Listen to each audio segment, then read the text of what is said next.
Subscribe करें हमारे YouTube channel साधना gold को और पाएं वीडियोस सबसे पहले। बेल आइकन दबाना ना भूलें। कथा में 3 प्रकार के लोग आते हैं, सब जानते हैं, सब सुनते हुए आ रहे हैं। सोता, सरोता और श्रोता। तो मुख्य कौन होता है? हमारे सोता महाराज। कैसे? जो सोता होते हुए कथा में आते, स्थान ढूंढते हैं कहीं हमें पीछे टिकने की बस जगह मिल जाए, और जहां टिकने की जगह मिली बस आनंद ही आनंद है फिर तो। दूसरे होते हैं सरोता।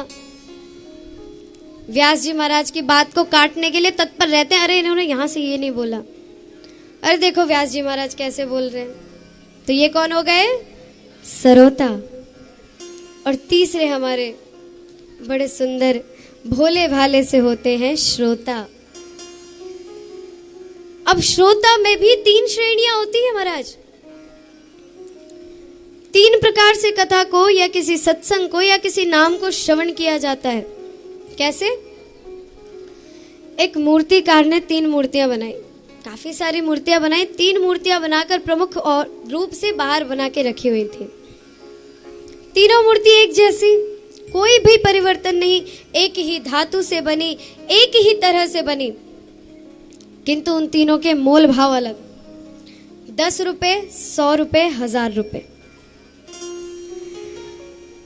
अब एक सज्जन आए, उन्होंने कहा भैया ये मूर्ति कैसे है? कहा भैया 10 रुपए। कहा अच्छा ये वाली कैसे है? कहा 100 रुपए।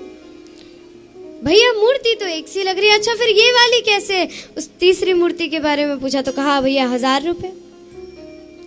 कहते हैं धातु में परिवर्तन है क्या? कहा भैया बिल्कुल नहीं।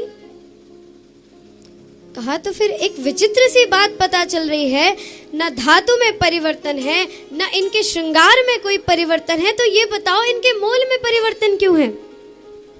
एक का मोल कहाँ 10 रुपए और एक का मोल 1000 रुपए।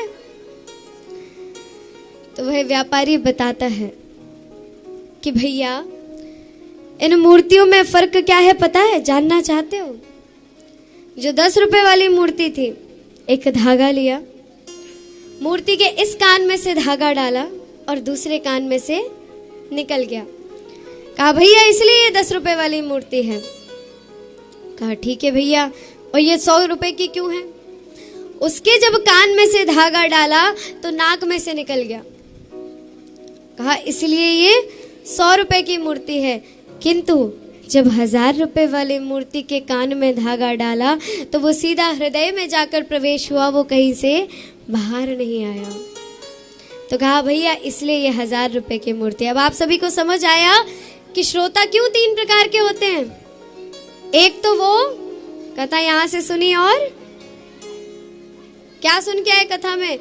हम तो बस अपनी हाजिरी लगाने गए थे, भैया क्या सुना वहीं झाड़ के आ गए। कपड़े उठते समय हम झाड़ते हैं ना, वैसे कथा को झाड़ के चले जाते हैं। और दूसरे कौन से श्रोता होते हैं? थोड़ी बहुत देर तक हमारे कानों में रहती है, हाँ हमने आज ये सुना था, ये वाला भजन सुना था। व्यास जी ने संसार की कोई बात नहीं कही, बस कथा कथा की बातें करी, तो समझ ही नहीं आई कि उन्होंने बताया क्या। तो एक तो हो गए ये वाले श्रोता, लेकिन जो 1000 रुपए वाले श्रोता थे, अर्थात धुंधकारी की श्रेणी के श्रोता थे, वो कैसे थे? जिन्होंने कथा को श्रवण किया, चिंतन किया, उसका मनन किया, तत्पश्चात हरि चरणों में अपना ध्यान लगाया।